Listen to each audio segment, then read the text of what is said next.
A pesar de que nació hace 2000 años en la entonces muy lejana Judea, que pasó casi toda su vida en una pequeña aldea y que solo se dio a conocer públicamente por 3 años, todos conocemos a Jesús de Nazaret. Nunca escribió un libro, no ejerció cargos públicos ni comandó ejércitos. Es un personaje histórico que ha sido causa de una de las mayores revoluciones en la historia. Su figura señala el comienzo de una era marcada por el mismo calendario, el antes y después de Cristo.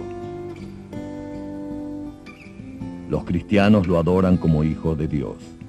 Para los musulmanes es un profeta. Para muchos otros es un filósofo de la moral. Pero si bien es ampliamente conocido por todos, nadie sabe cómo era su figura. ¿Cómo era Jesús? ¿Cómo era el rostro de Cristo?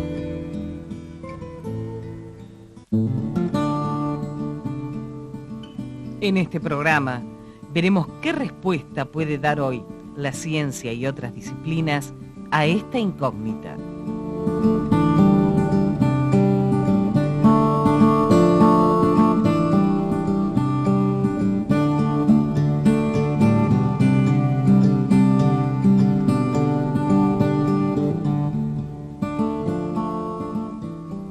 A lo largo de los siglos, se han conservado imágenes de hombres importantes de la antigüedad.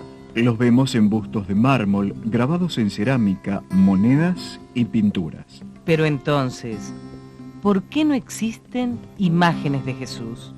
Recordemos que vivió en Palestina, una tierra alejada de Roma, donde la ley prohibía la representación en imágenes de cualquier ser vivo. Los primeros cristianos conservaron ese precepto de la ley mosaica y no se les hubiera ocurrido tratar de representarlo. Para fines del siglo II, el cristianismo tuvo más en cuenta el espíritu de la ley, que prohibía la idolatría y no las imágenes. Así aparecieron las primeras representaciones de Cristo, algunas en forma simbólica, como por ejemplo el pez, que todavía se usa en la liturgia, y otras, las de un Cristo real. La más antigua que conocemos es una estatua pequeña encontrada en una catacumba de Roma, llamada El Buen Pastor, que muestra a Jesús como un adolescente romano con una oveja en sus hombros. Con el paso de los siglos, se fueron multiplicando esas figuras de Cristo. No hay rostro de hombre que haya sido pintado por más artistas y haya sido reproducido tantas veces. En el siglo VI, en Medio Oriente, aparecen los íconos. En la tradición cristiana oriental, un ícono es la representación de personajes o eventos sagrados, pintados en murales, mosaicos o maderas. Ícono viene del griego, que significa imagen. Hay una escuela muy importante de íconos, que es la bizantina, que es la que perduró más años y por eso es la que generalmente uno sigue, ¿no? Con los íconos nos regimos por cánones. Ya en el año 787, el Concilio Ecuménico decreta que solo es obra de los iconógrafos la parte técnica del ícono, ¿no?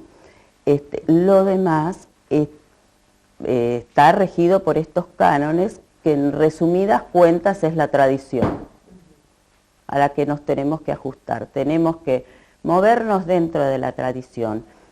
Tenemos muy poco espacio para crear. En la tradición clásica bizantina y ortodoxa, la iconografía no es un arte real, sino simbólico. Los que lo definen señalan que un ícono no se pinta, se escribe, con un carácter místico ritual, diferente del objetivo cultural de la pintura.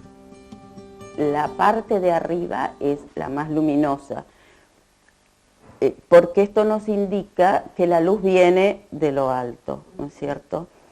Los fondos, que generalmente son de oro, también los llamamos luz. En las vestiduras tenemos pequeñas líneas en oro que se llaman asistos. Nos manifiestan, diríamos así, o son para mostrar la transfiguración de la persona por medio de la luz, es decir, del Cristo, de los ángeles, de la Virgen, de los santos.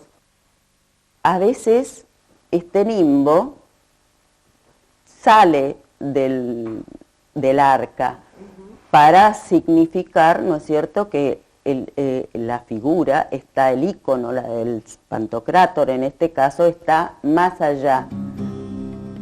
La diversidad de rostros de Cristo que vemos en Occidente no se da en Bizancio, donde los íconos, con imágenes de Jesús, guardan una similitud, siguen lo que se ha llamado un imperativo pictórico. El estudio de estos íconos nos lleva a la ciudad de Edesa, capital de Osrogene, en Anatolia.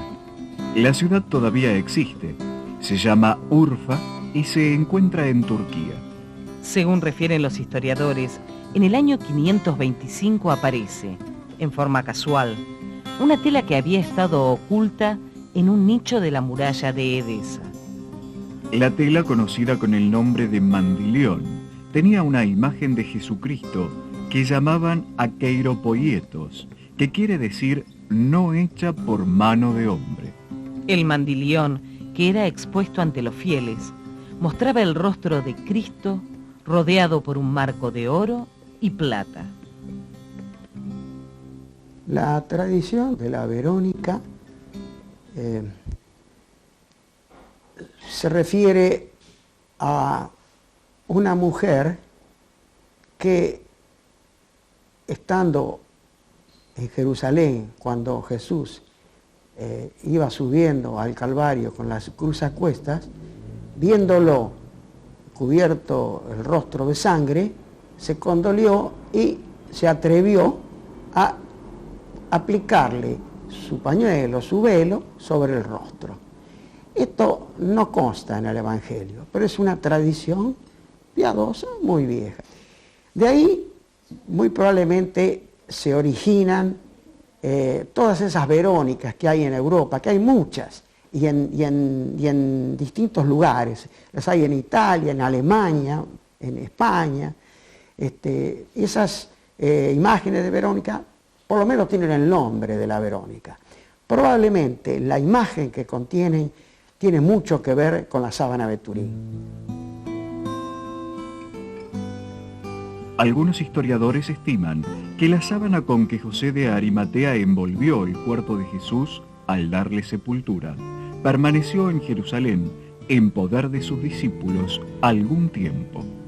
Después fue llevada a Apelia, en la actual Jordania, previamente a la destrucción de Jerusalén por Tito, en el año 70 después de Cristo. Se la trasladó a Edesa antes de la revuelta judía de los años 131-135 después de Cristo, con la consecuente destrucción total del reino de Israel.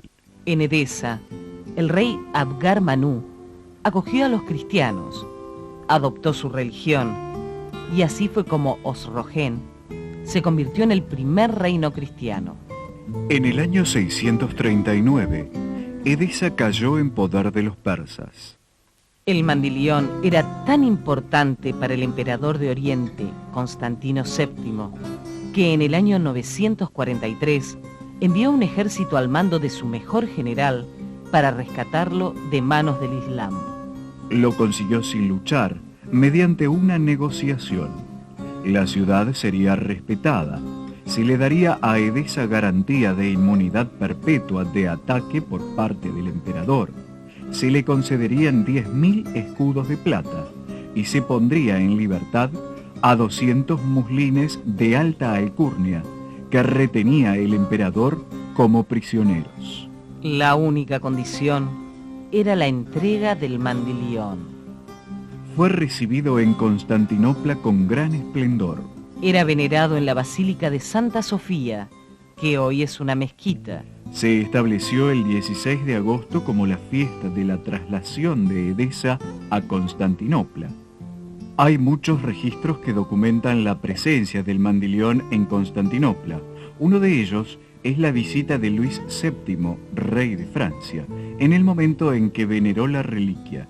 También en su crónica de la Cuarta Cruzada, Robert de Clary cuenta: Cada viernes la síndone era expuesta en toda su longitud, de forma que se podía contemplar en ella la impronta del cuerpo, por delante y por detrás, como si estuviera de pie.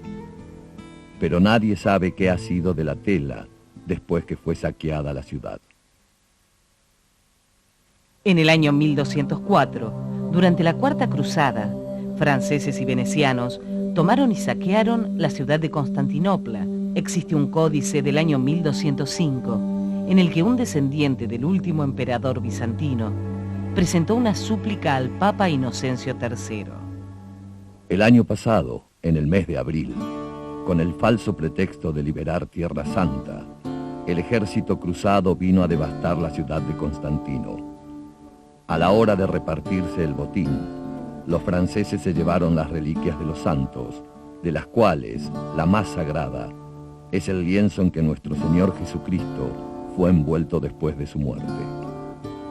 Que los depredadores se queden con el oro y la plata, pero que nos devuelvan lo que es sagrado. Los ortodoxos aún hoy siguen reclamando la devolución de la Santa Síndone. A partir del saqueo de Constantinopla, no se encuentra más información documentada sobre el mandilión. Se habla del mandilión como una imagen no hecha por mano humana, como es la sábana santa, no puede haber sido hecha por una mano humana. No obstante, los científicos no lo aseguran en este momento y en los últimos congresos han pedido que se profundice en la investigación del mandilión, para ver si es realmente el auténtico, la misma sábana santa. En 1356 aparece en Liry, una pequeña ciudad de Francia, una tela que se presenta como la mortaja de Jesucristo. Se la llama Le Saint-Suaire, el Santo Sudario. No se sabe exactamente cómo llega a manos de Geoffroy de Charny, quien sin explicaciones la entrega para su cuidado a los canónigos de Liry. Si nos remontamos al año 1205, el francés Othon de la Roche, con sus cruzados, ocupó la ciudad de Atenas. Fue el primero que entró en los palacios e iglesias de Blackern, en Constantinopla, donde sabemos se veneraba el mandilión. Othon era el tatarabuelo de Ana de Vergy, la esposa de Geoffroy de Charny. Debemos señalar que un homónimo, Geoffroy de Charny, segundo de la Orden de los Templarios, fue quemado en la hoguera en París, junto con el gran maestre del Temple, cuando la disolución de la Orden en el año 1314. Esta y muchas otras circunstancias llevaron a algunos historiadores a concluir que los templarios fueron quienes trajeron a Francia el mandilión, que sería conocido como el Santo Sudario. Sí, una de las versiones era que los templarios, que era una orden cristiana, tenían mucho dinero y que con ese dinero habían comprado la sábana santa. Y se la llevan y la tienen oculta. De ahí no salía ni entraba nadie, porque esa sábana la adoraban solo ellos, la veneraban, decían ellos. La Orden del Temple había sido fundada con el objeto de proteger a los peregrinos en camino a Jerusalén. Con el tiempo, resultó ser poderosa, llegando a tener importantes posesiones. Por instigación del rey de Francia, Felipe el Hermoso, que quería apoderarse de sus bienes y temía el poder de los templarios, la orden fue disuelta, sus miembros encarcelados, juzgados y condenados. Las acusaciones fueron varias. La principal por la cual fueron condenados a morir en la hoguera fue la idolatría. Algunos historiadores no dudan que el ídolo no era otra cosa que la Santa Síndone, que no podían mostrar porque era robada, y pesaría sobre ellos la excomunión y la condena a muerte. Jacques de Molay es un personaje que tiene algo que ver con la sábana de Turín, porque fue el último jefe, no sé si es jefe la palabra, de los templarios, el cual fue condenado a muerte. Pero no fue crucificado. Jacques de Molay fue quemado vivo, entonces la imagen que está en la sábana es un cuerpo crucificado, no de un cuerpo quemado, de modo que Jacques de Molay no puede ser.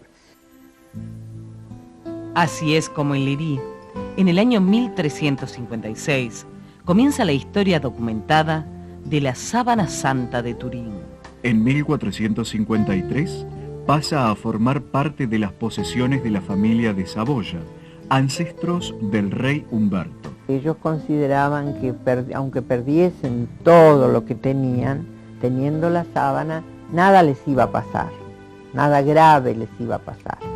Si bien no había elementos suficientes para considerar el sudario de Léry como la auténtica mortaja de Cristo, el duque de Saboya y su mujer, Ana de Lusignano, pagaron un alto precio por ella. 2 castillos con sus respectivos feudos. La llevaron a Chambéry, su primitiva ciudad capital. En el año 1532 se desató un incendio y la urna de madera que guarda la sábana se quemó en una esquina. Hasta hace poco se podían ver los parches que las hermanas Clarisas le cosieron. Estos parches, junto con la tela que la protegía, fueron retirados en los meses de junio y julio de 2002, al realizarse una restauración de la Sábana Santa, hecho que muchos sindonologistas han criticado. La primera referencia que tenemos de un intento de destrucción fue el incendio de 1532, aparentemente provocado, se cree, por calvinistas, en épocas en que vivía Calvino todavía, ¿no es cierto? Era muy reciente el calvinismo. Ha habido otros incendios, por ejemplo en el año 1974, que se extinguió por falta de oxígeno, no llegó a ser tan importante como fue el que hubo en los últimos años. En 1997 fue un incendio que destruyó por completo la capilla de Guarini, donde estaba conservada la Sábana Santa. Cuando los Saboya heredaron el Piamonte, cambiaron de capital y llevaron a Turín la Sábana Santa. En 1694 la colocaron en la Basílica de San Juan, donde el arquitecto Guarino Guarini le construyó una magnífica capilla.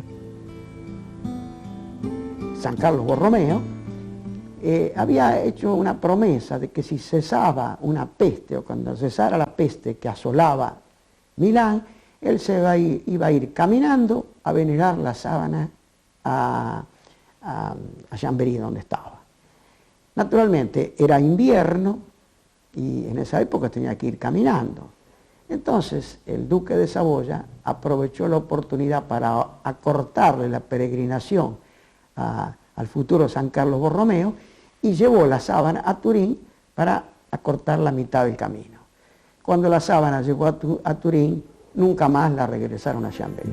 Si bien en el mandilión solo se veía el rostro y en la Sábana Santa la imagen es de cuerpo entero, minuciosos estudios realizados a la sábana muestran claramente que ésta estuvo plegada de diversas maneras, en partes, en 4, en 8 y en 12.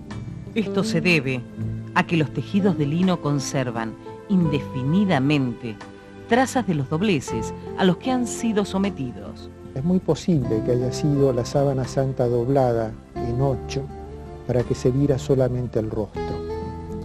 En aquella época se ocultaba el hecho de que hubiera habido envuelto un cadáver. La ley judía, sabemos, no permitía conservar objetos que hubieran pertenecido a difuntos, eran considerados objetos impuros, quedaba impura la gente que estaba en contacto con esos objetos. Con el tiempo fueron apareciendo muchas sábanas santas en distintos lugares, unas 40, y cada una con su propia historia. Fueron motivo de devoción por parte de los fieles, pero no siempre se informaba que eran copias, ni cuál era la original. Argentina tiene el honor de tener una de esas copias. Es la Sábana Santa de Santiago del Estero. En el año 1898, un suceso inesperado dio nuevas luces sobre el destino de la síndone. En una ostensión de la sábana se obtuvo la primera placa fotográfica de esta tela y se comprobó que la imagen borrosa que presentaba era en realidad un negativo. Hasta su primera fotografía, la sábana de Turín solo se podía observar durante las ostensiones, que eran poco frecuentes, aproximadamente 3 en cada siglo. Ahora, con la foto de la imagen al alcance de todos y en todo momento, se inicia lo que se llamó la era científica de la síndone. Al observar la fotografía de la sábana en positivo, el doctor Vignon, eminente médico francés, encontró coincidencias entre el hombre de la sábana y la imagen de Cristo de los antiguos iconos bizantinos. Señaló 15 anomalías que se los llama signos de Vignon, y son los siguientes: raya surcando la frente, Un cuadrado incompleto, de 3 lados, entre las cejas. una marca en forma de V corta debajo de ese cuadrado, dentro del cuadrado una segunda V corta, Ceja izquierda muy acentuada. pómulo derecho hinchado, Mejilla izquierda hinchada. orificio de la nariz derecho hinchado, Una línea vertical entre el tabique nasal y el labio superior. línea gruesa debajo del labio inferior, Zona sin pelo entre parte izquierda del labio inferior y barba. barba partida en 2, Raya transversal en el cuello. ojos muy acentuados como los de un búho, 2 pequeños mechones de cabello en la frente. La raya transversal surcando la frente se ve claramente en la síndone y no es más que una arruga de la tela. el cuadrado entre las cejas se nota bien y sería una filacteria, una pequeña caja que contiene un trozo de la Sagrada Escritura y que los judíos se colocan en la frente para rezar. Lo mismo ocurre con la segunda B. La ceja izquierda, el pómulo derecho, la mejilla izquierda y el orificio derecho de la nariz hinchados y deformados están bien marcados en la síndone. La línea vertical debajo de la nariz está bien marcada en la sábana. La línea gruesa debajo del labio inferior, un poco menos. También se destaca la zona sin pelo entre el labio inferior y la barba. La barba partida en 2 es muy poco común en la gente, pero es así como se presenta en el rostro de la sábana. La raya transversal en el cuello no es otra cosa que una arruga que tiene la tela. Los ojos redondos y grandes del rostro son monedas. El pequeño mechón de la frente en forma de un 3 girado 180 grados es evidente en la síndone y no es otra cosa que un reguero de sangre que cae sorteando las arrugas de la frente. Ian Wilson, eminente sindonólogo inglés, hizo un estudio sistemático sobre determinados íconos, analizando cuántos signos de Vignon están presentes.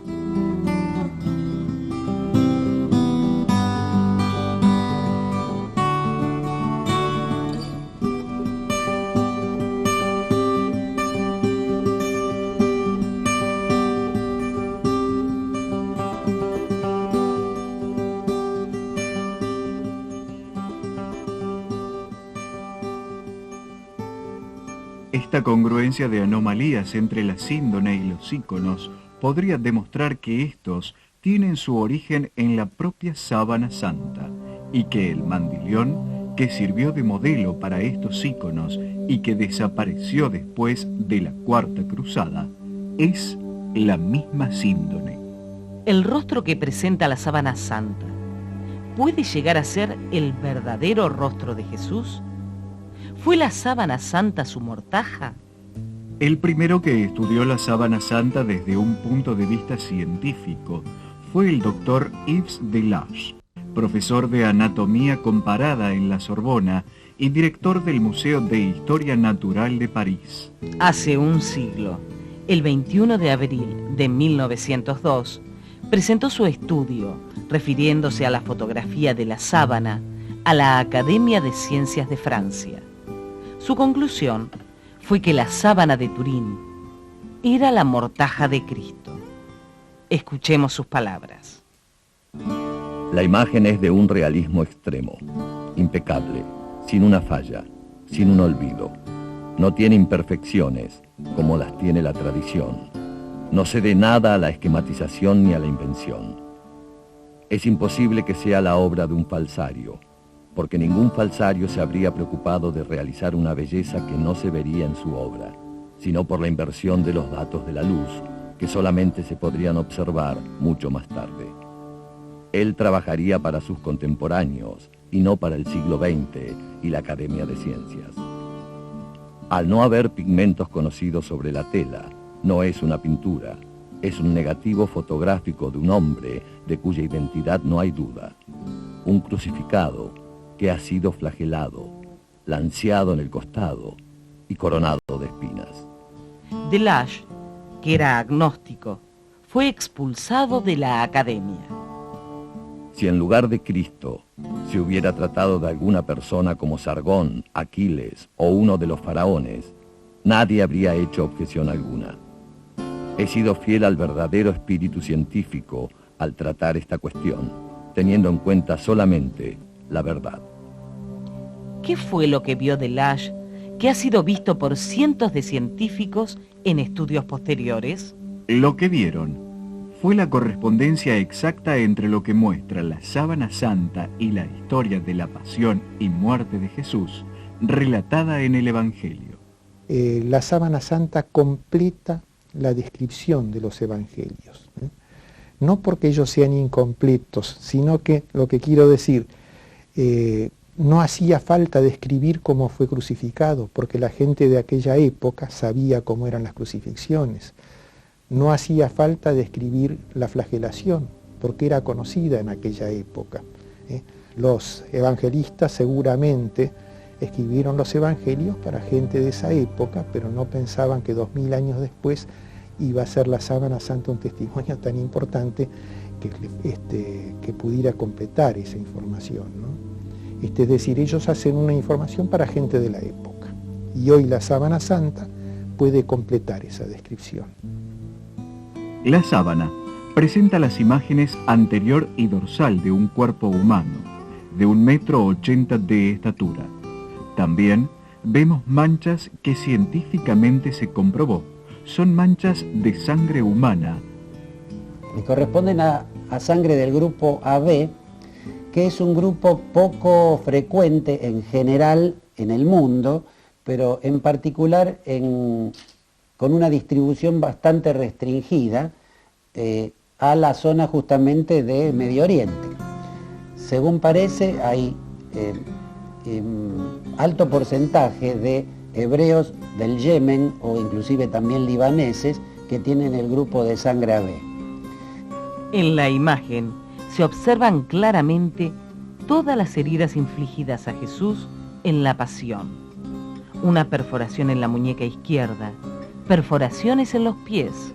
A simple vista no se advierte, pero al iluminar la sábana con luz especial fluorescente, se pueden observar las marcas de 120 latigazos sobre el tronco, brazos y piernas, hechos seguramente con un flagrum romano, un látigo de correas con 2 esferas de plomo en sus extremos. El cuero mismo generaban heridas lacerantes y las puntas sólidas generaban heridas contusas, es decir, como microhematomas, digamos, ¿no es cierto? Se cuentan 30 perforaciones en la cabeza, correspondientes a un casquete de ramas con grandes espinas. El cráneo es una estructura, digamos, lo que recubre al hueso, el tejido celular y la piel, muy delicado en ese lugar, es una estructura muy irrigada, con muchos vasos, y una estructura con muchas terminaciones nerviosas sutiles.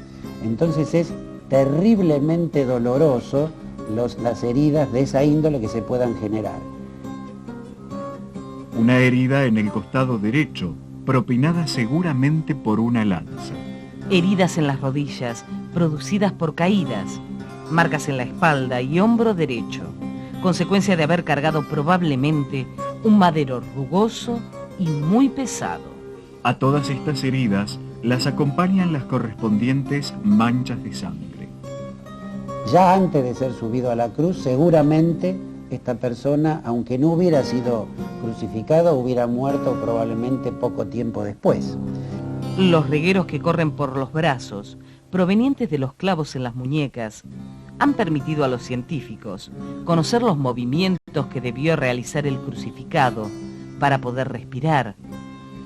Por otra parte, las arterias tenían menos líquido dentro de sí, porque había perdido concretamente líquido. Hacia afuera, transpirando o perdiendo sangre con el trayecto desde, digamos, el lugar donde fue flagelado, las calles por donde anduvo con el madero a cuestas, y después concretamente las heridas más directas que sufrió en la cruz. Sus pies fueron clavados uno sobre el otro, el izquierdo sobre el derecho, ¿no es cierto? No apoyados en ningún soporte y no clavados por separado. Muchos científicos hicieron estudios minuciosos de la sábana, pero nunca encontraron algo que no se correspondieran con la realidad de una crucifixión. Sumado entonces estos factores de pérdida de líquido, de volumen, a los factores llamados traumáticos o neurógenos que también producen shock, hacia el final el corazón, que en principio no necesariamente tenía probablemente ninguna enfermedad ni había sido herido directamente, desfallece en su función porque no tiene sustrato sobre el cual, digamos así para decirlo popularmente, bombear, ¿no es cierto? Estos y otros estudios científicos se pueden encontrar en muchísimos libros, publicaciones y conferencias. Continuamente se hacen congresos y simposios en los que se discuten los nuevos descubrimientos. Cada simposio, cada congreso se organiza en forma diferente. En general se exponen trabajos inéditos sobre el tema de la sábana y también en todo lo que concierne a ella. Hay sociedades de sindonologistas en todo el mundo que tienen como objetivo el estudio de la sábana santa y muchos sitios exclusivos en Internet que tratan el tema. No hay objeto arqueológico en el mundo que haya sido y siga siendo más estudiado que la sábana. El profesor de Glash había afirmado que la ciencia algún día podría explicar cómo se formó la imagen. Ese día todavía no ha llegado. Solo se sabe cómo no se ha formado. No es una pintura, no ha sido formada por vapores, ni por ácidos, ni por un modelo sometido al calor. Con los avances tecnológicos y científicos que disponemos actualmente, no se ha podido hacer una imagen de ningún objeto que se le parezca. El objeto de la ciencia es tratar de conocer lo que no se conoce, tratar de develar lo que aparentemente son misterios. Y ese es un misterio punzante, no solamente porque se trata de una pieza arqueológica, si usted quiere, sino por todas las implicancias que tiene. Si el sujeto al cual se le atribuye esa sábana santa hubiera sido cualquiera de los emperadores romanos, por ejemplo, ya se hubiera cerrado el caso y dicho, bueno, las pruebas son suficientes, es del emperador romano. Pero como eso corresponde ni más ni menos a alguien que se dice que resucitó, muchos creemos que sí, que fue así.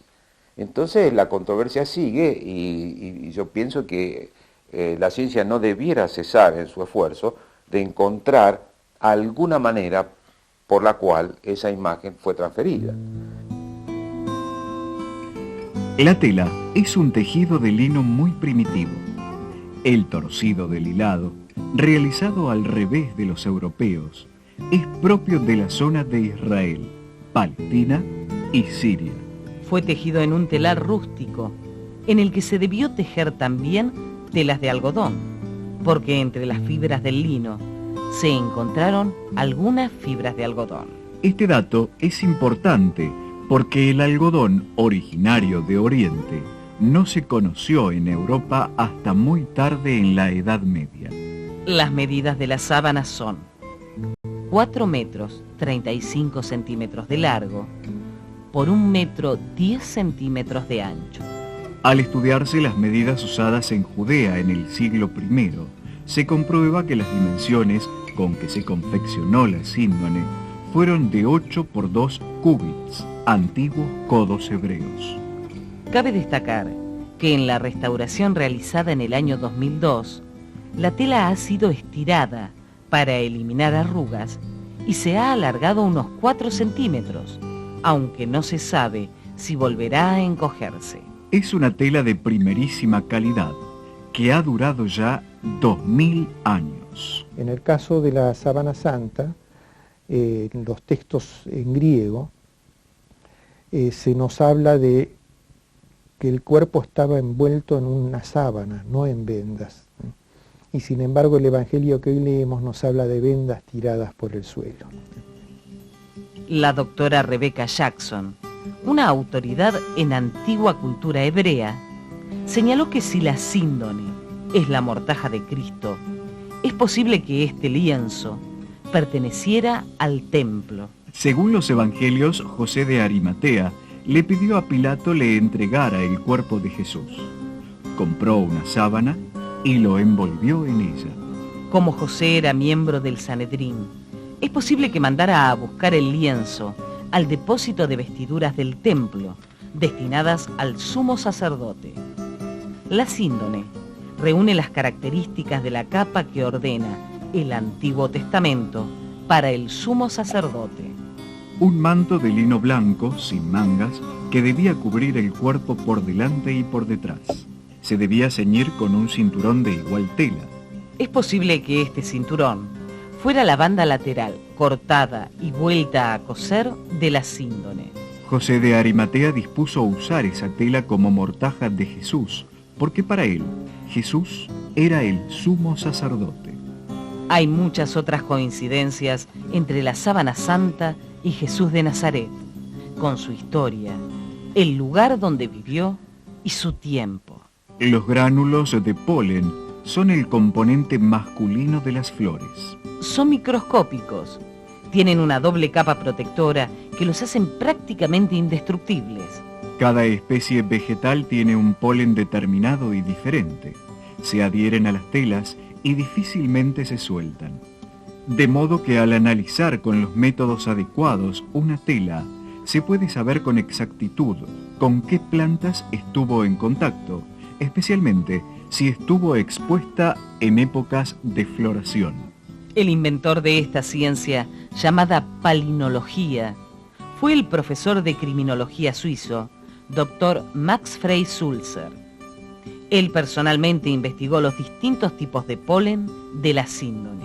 El resultado fue que había 58 clases de polen, 17 correspondientes a plantas de Francia e Italia, lugares donde la síndone fue en muchas oportunidades desplegada. Según Frey, hay una única región donde se desarrollan simultáneamente especies que producen 38 de los tipos de polen que encontró en la síndone, y esa zona es la región de Judea. 2 de los tipos de polen restantes corresponden a plantas de la meseta de Anatolia, donde se ubica Edesa, y el tercero es de una especie característica de Constantinopla, hoy Estambul. Entre los granos de polen que encuentra Max Frey, encuentra algunas especies que existían en la época de Jesucristo y que están extinguidas. Esos granos de polen se encuentran, las muestras para poder comparar con las que hay en la sábana santa, en estratos sedimentarios de la época de Jesucristo. La conclusión de Max Frey es terminante. La sábana santa fue desplegada en Tierra Santa en el siglo I. Esto también podría dar mayor sustento a la teoría de que la sábana y el mandilión son una misma tela. En 1976, un grupo de científicos de los Estados Unidos, muchos de ellos miembros de la NASA, formaron un equipo con el objeto de estudiar la sábana santa que se llamó STUR, siglas que significan Proyecto de Investigación de la Sábana de Turín. 4 de sus miembros, Jackson, Jumper, Mottern y Stevenson, descubrieron configuraciones similares a botones sobre los ojos del hombre de la sábana. Sugirieron que podían ser monedas. A través de los complejos estudios realizados, se pudo determinar que los discos de 15 milímetros de diámetro tendrían 1 milímetro de espesor y un peso de 1,5 gramos. Estos podrían corresponder a monedas de bronce de baja denominación. Comenzó una investigación numismática que condujo a una pequeña moneda de bronce llamada leptón, acuñada por Poncio Pilato como procurador romano de Judea. Ahora, bueno, sí, macanudo pero esto complica más la cosa, porque la radiación, vea, se registró señal del pelo, de la piel, de la moneda. Es decir, que cuerpos inertes, metálicos, o elementos formados por química del carbono, como es la piel, el cabello, eso, dieron señal para imprimir la tela. Y la señal es del mismo tipo.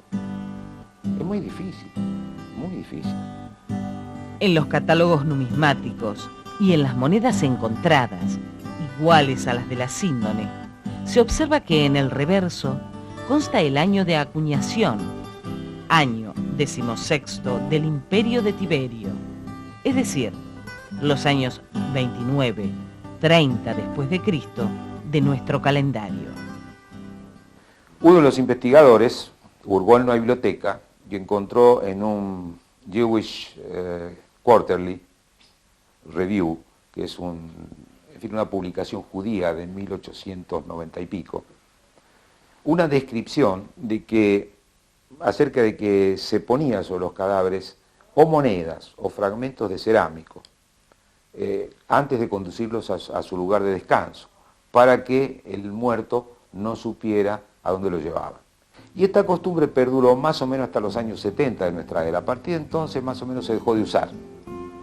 La imagen de estas monedas de tan baja denominación en los ojos del hombre de la sábana fijarían lugar y tiempo.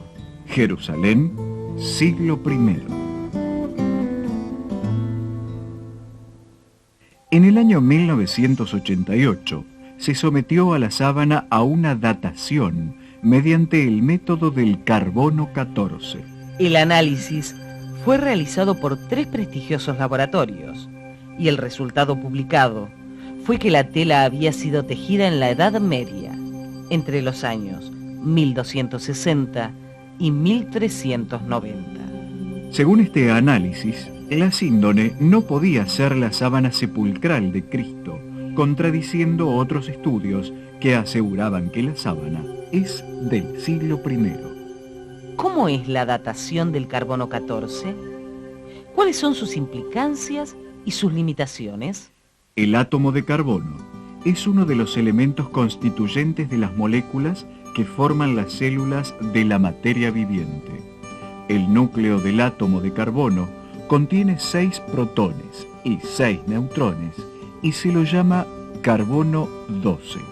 El carbono 14 tiene 8 neutrones en lugar de 6 y tiene la particularidad de que se desintegra por radioactividad formando nitrógeno 14. Esta transformación es muy lenta. Para que el contenido de carbono 14 se reduzca a la mitad, deben pasar entre 5.730 a 5.760 años.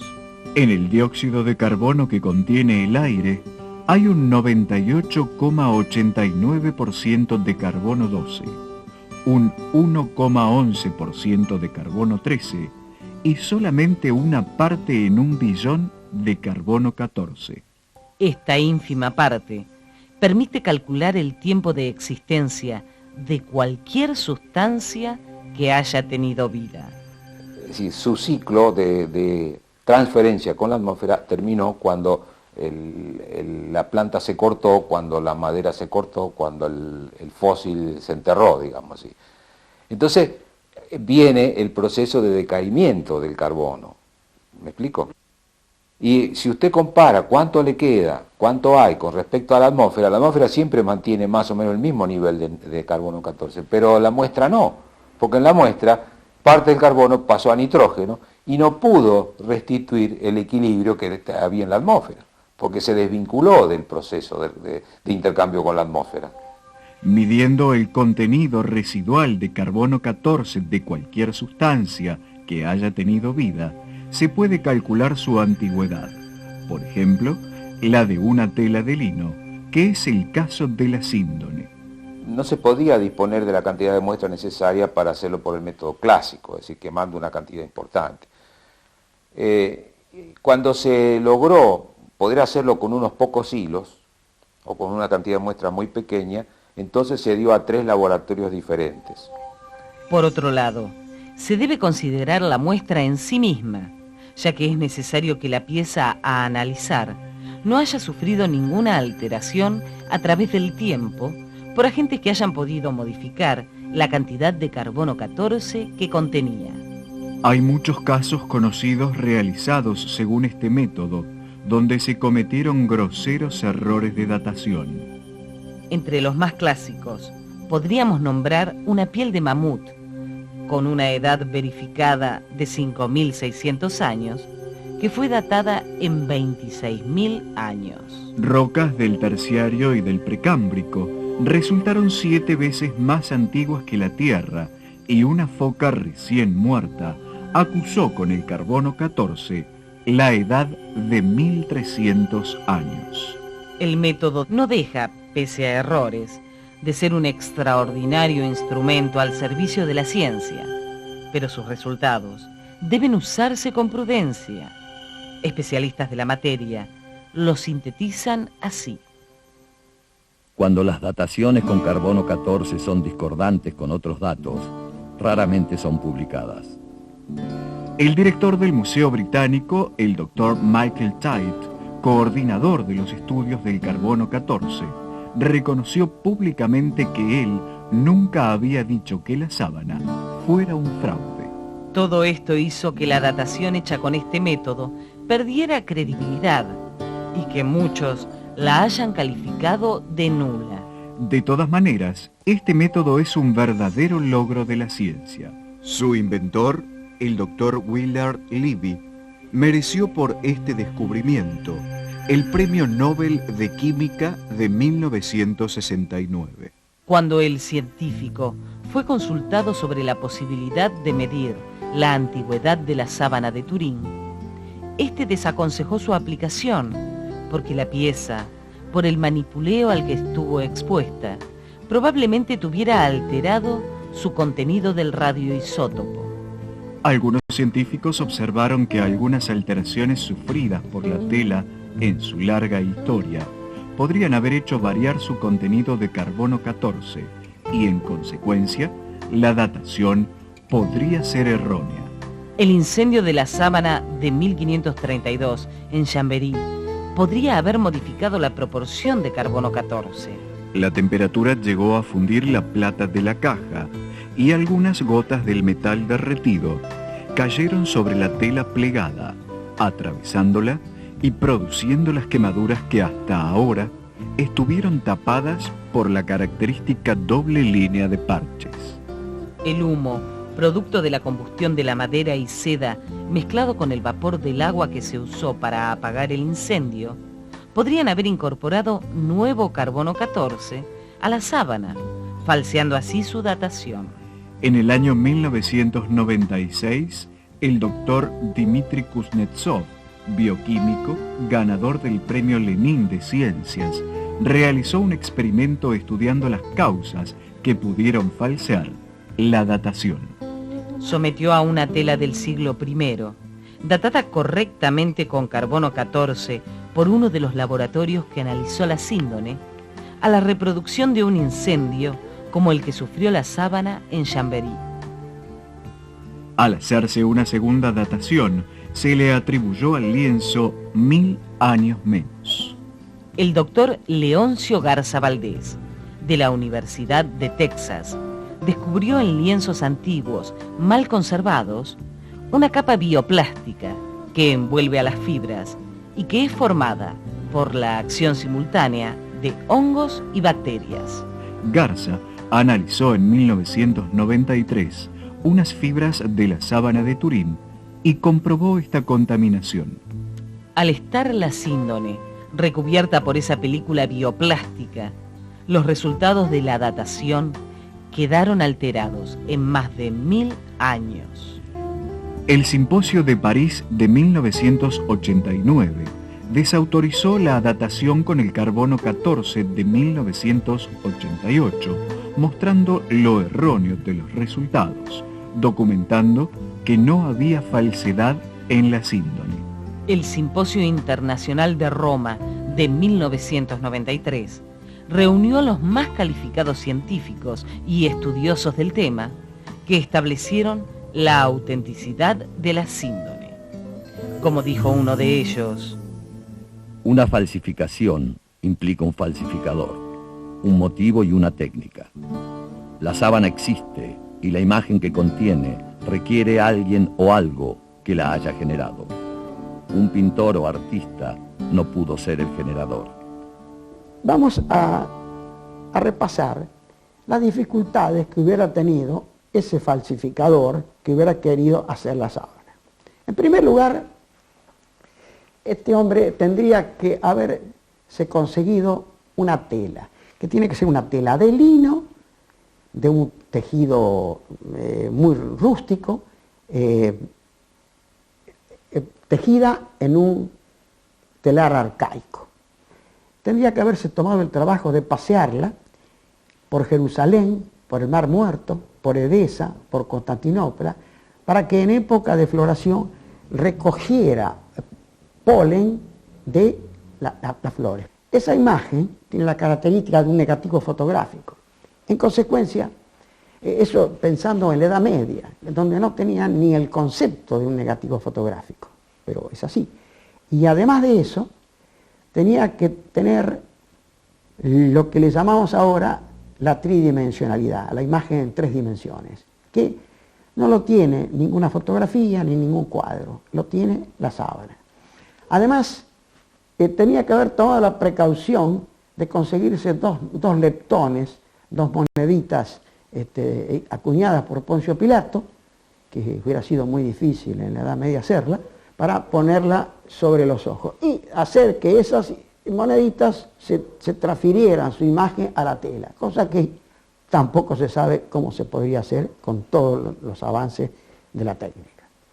Yo pienso que al falsario le tenía que haber dado todos los premios Nobel juntos, porque habría hecho unos avances en la ciencia más que cualquier otro que ha recibido premios Nobel, ¿no?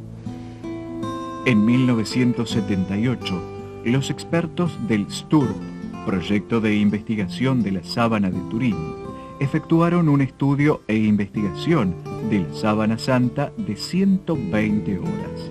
Su dictamen fue concluyente: no es una pintura.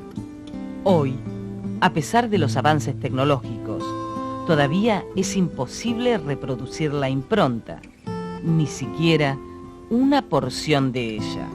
El grupo de científicos americanos colocaron las fotografías de la sábana santa en el analizador de imágenes BP8 que utiliza la NASA para reconocer el relieve de los planetas.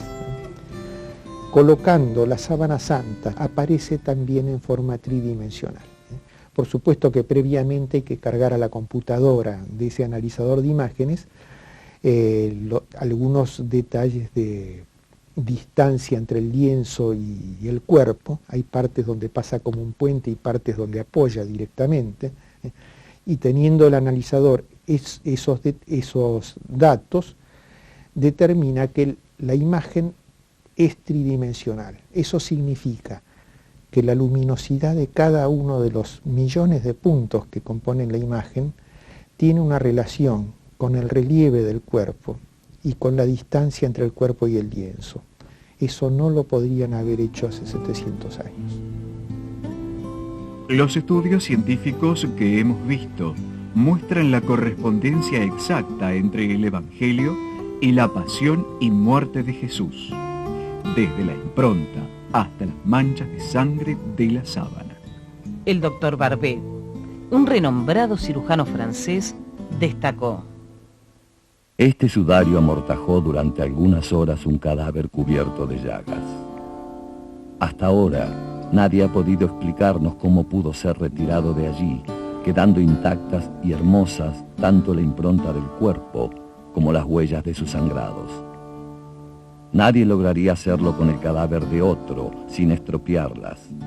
Sin embargo, los calcos del sudario se mantienen intactos, enteros, reproduciendo la imagen familiar de un coágulo normal. El cuerpo se separó de la tela sin que ésta haya sido levantada ni desatada.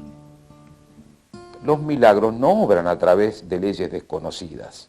Cuando una persona se cura de cáncer o se cura de cualquier enfermedad y se lo atribuye a un milagro, esas curas acontecen simplemente por aceleración de procesos vitales que son conocidos. Dios no inventa leyes nuevas, Él ya ha creado todas sus leyes. Lo que hace es usarla como a Él le conviene en cada momento.